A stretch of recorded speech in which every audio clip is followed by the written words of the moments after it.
बिस्मिल्लाहिर्रहमानिर्रहीम। अस्सलाम वालेकुम डियर स्टूडेंट्स, आज का जो हमारा टॉपिक है इम्पोर्टेंट टॉपिक है बोर्ड के पॉइंट ऑफ व्यू से, और टॉपिक का नाम है वैलेंसी। वैलेंसी क्या है ये हम डिटेल से पढ़ेंगे। तो सबसे पहले वैलेंसी जो वर्ड है ये किससे निकला है? ये निकला है वैलेंस शेल से। वैलेंस शेल, वैलेंस का मतलब क्या होता है? Outermost shell. अब ये आउटर मोस्ट शेल से क्या मुराद है कि जो कोई भी एटम होता है इसके अंदर 3 फंडामेंटल पार्टिकल्स होते हैं जो इसकी स्ट्रक्चर को बना रहे होते हैं। वो 3 पार्टिकल्स कौन कौन से हैं? वो होते हैं प्रोटॉन, वो होते हैं न्यूट्रॉन, और वो होते हैं इलेक्ट्रॉन। तो ये बात जहन में रखनी है कि जो प्रोटॉन और न्यूट्रॉन है वो सेंटर में एग्जिस्ट करते हैं एटम के, जिसको हम न्यूक्लियस का नाम देते हैं। यानी कि ये देखें, ये प्रोटॉन P से और N से में शो करता हूँ, और ऐसे बाहर स्पेसिफिक पाथ बनते हैं, रास्ते बनते हैं जिनमें ये इलेक्ट्रॉन मूव कर रहे होते हैं, रिवॉल्व कर रहे होते हैं। लाइक मैं उनको रिप्रेजेंट कर देता हूँ इस तरह से। ये जो डॉट्स हैं ये बेसिकली इलेक्ट्रॉन्स हैं जो अपने अपने रास्ते पे मूव कर रहे हैं। अब इसी रास्ते को हम शेल का नाम देते हैं, ठीक है? ये शेल है, और ये सबसे बाहर वाला शेल है, आउटर मोस्ट शेल है, उसको कहते हैं वैलेंस शेल। तो ये बात कंफर्म हो गई कि शेल क्या होता है। शेल वो रास्ता होता है जहां पर इलेक्ट्रॉन एटम के अंदर मूव कर रहा होता है अराउंड दी न्यूक्लियस, न्यूक्लियस के गिर्द। ये है न्यूक्लियस। अब वैलेंसी से क्या मुराद? सवाल तो ये है। तो असल में हमारे पास 2 रूल्स हैं केमिस्ट्री के अंदर। एक है ऑक्टेट रूल और दूसरा है डुप्लेट रूल। ऑक्टेट रूल से क्या मुराद है कि अगर किसी एटम के वैलेंस शेल में 8 इलेक्ट्रॉन्स होंगे तो वो एटम जो है स्टेबल होगा, और अगर किसी एटम के वैलेंस शेल में 2 इलेक्ट्रॉन्स होंगे तो वो एटम भी क्या होगा? स्टेबल होगा। तो अब हम बात करें पूरी केमिस्ट्री में जो पीरियोडिक टेबल है हमारे पास, उसमें सिर्फ और सिर्फ नोबल गैसेस ही ऐसा ग्रुप है, नोबल गैसेस ही ऐसा ग्रुप है जो फुली स्टेबल है, ठीक है? यानी फुली स्टेबल से क्या मुराद है कि या उसने ऑक्टेट को फॉलो किया हुआ है या डुप्लेट को। बाकी जितने रिमेनिंग एलिमेंट्स हैं या एटम हैं पीरियोडिक टेबल के अंदर, वो सब के सब जो हैं अनस्टेबल हैं, ठीक है? अब अनस्टेबल क्यों है? क्योंकि उनमें वैलेंस शेल में या 8 इलेक्ट्रॉन पूरे नहीं है या 2 नहीं है। तो इसलिए स्टेबिलिटी के लिए, स्टेबल होने के लिए हर अनस्टेबल एटम, ठीक है, दूसरे अनस्टेबल एटम के साथ मिलता है। अनस्टेबल एटम और अनस्टेबल एटम दोनों मिलते हैं, और इनके मिलने के 3 जो तरीके हो सकते हैं। पहला कि वो कोई एटम अपने वैलेंस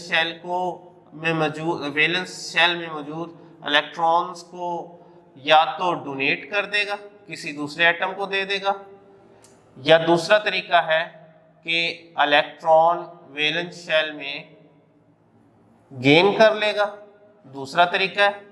और तीसरा तरीका है ना गेन करेगा ना डोनेट करेगा, बल्कि कोई एटम स्टेबल होने के लिए हो सकता है इलेक्ट्रॉन को क्या करे? शेयर करे, ठीक है? तो स्टेबिलिटी के लिए अगर कोई अनस्टेबल एटम दूसरे अनस्टेबल एटम को इलेक्ट्रॉन दे या उससे इलेक्ट्रॉन ले, यानी अगर ये दे रहा होगा तो ये ले रहा होगा, ये दे रहा होगा तो ये एक्सेप्ट कर रहा होगा, और अगर ये दोनों काम नहीं कर रहे तो शेयर कर रहे होंगे, इक्वल शेयरिंग कर रहे होंगे। इस तरह से ये 3 हमारे पास जो कॉन्सेप्ट डेवलप होते हैं कि इलेक्ट्रॉन या तो दिए जाते हैं या लिए जाते हैं, किस मकसद के लिए? स्टेबल होने के लिए। तो वैलेंसी क्या है? और ये सारी कहानी वैलेंस शेल से रिलेटेड है। वैलेंस शेल में मौजूद इलेक्ट्रॉन से। तो इसीलिए हम वैलेंसी क्या कहते हैं, वैलेंसी है कंबाइनिंग कैपेसिटी, मिलने की सलाहियत, इस्तिताअत किसकी, एक एटम की दूसरे एटम के साथ, एक एटम की दूसरे एटम के साथ। और वो कंबाइनिंग जो है वो किस चीज से होती है, वो वैलेंस शेल में मौजूद इलेक्ट्रॉन से होती है। ठीक है, तो जो इलेक्ट्रॉन जितने कोई एटम या देता है या लेता है, यानी number of electrons, number of electrons present in the valence shell, जितने वैलेंस शेल में इलेक्ट्रॉन्स होते हैं वो तीन मैंने कॉन्सेप्ट बताया, या तो डोनेट होकर कोई एटम स्टेबल होता है, डोनेट देकर या गेन करके, और तीसरी कंडीशन क्या है, या शेयर करके। तो कोई एटम जितने इलेक्ट्रॉन डोनेट करता है, जितने इलेक्ट्रॉन या गेन करता है, या जितने इलेक्ट्रॉन शेयर करता है, वो उस एटम की क्या कहला रही होती है, वैलेंसी कहला रही होती है। और वही वैलेंसी आप कहते हैं उस एटम की कंबाइनिंग कैपेसिटी है।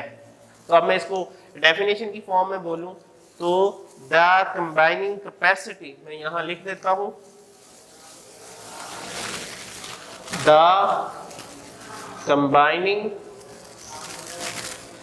कैपेसिटी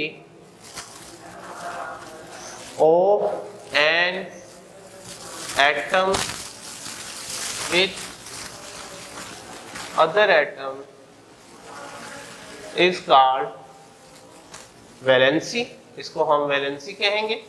और ये किस पे डिपेंड करती है, it depends on number of electrons present in valence shell. तो वही बात होगी, कंबाइनिंग कैपेसिटी है किसी एक एटम की दूसरे एटम के साथ, और ये किस पे डिपेंड करती है, वैलेंस शेल के अंदर मौजूद इलेक्ट्रॉन पे डिपेंड करती है। तो हर एटम खुद को नोबल गैस जैसा बनाना चाहता है, यानी अपने अंदर या तो 8 इलेक्ट्रॉन वैलेंस शेल में लाना चाहता है या 2 इलेक्ट्रॉन, और उस मकसद के लिए उसे दूसरे एटम के साथ मिलना पड़ता है। तो इस मिलने की सलाहियत को, इस मिलने की ताकत को हम क्या कहते हैं, वैलेंसी कहते हैं। तो आज की वीडियो में हम इसका जो हाफ टॉपिक कर रहे हैं, वैलेंसी क्या होता है, ये हमने एक्सप्लेन कर दिया। और सवाल ये कि ये एटम दूसरे एटम के साथ क्यों रिएक्ट करते हैं, स्टेबल होने के लिए। ठीक है, और वो स्टेबिलिटी उन्हें तीन तरीकों से मिल सकती है, या तो वैलेंस शेल में मौजूद इलेक्ट्रॉन को डोनेट कर दें, या गेन कर दें, या शेयर कर दें। तो इनमें जितने इलेक्ट्रॉन इन्वॉल्व हो रहे होंगे, ये हमेशा याद रखिएगा कि सिर्फ वैलेंस शेल में मौजूद इलेक्ट्रॉन जो है वो रिएक्ट करते हैं और एटम को स्टेबल करते हैं, अंदर वाले इलेक्ट्रॉन नहीं। यानी ये इलेक्ट्रॉन भी पड़ा हुआ है अंदर, ये भी पड़ा हुआ है, लेकिन सिर्फ वैलेंस शेल में मौजूद जो इलेक्ट्रॉन है वो वाला अपनी शेयरिंग में या डोनेटिंग में या गेनिंग में हिस्सा लेता है। तो आज के टॉपिक में हमने ये चीज़ें पढ़ी है। नेक्स्ट जो हमारी वीडियो होगी उसमें हम इसके फर्दर जो एग्जाम्पल के साथ वाज़े करेंगे। तब तक के लिए अपना ख्याल रखिएगा। अल्लाह हाफ़िज़।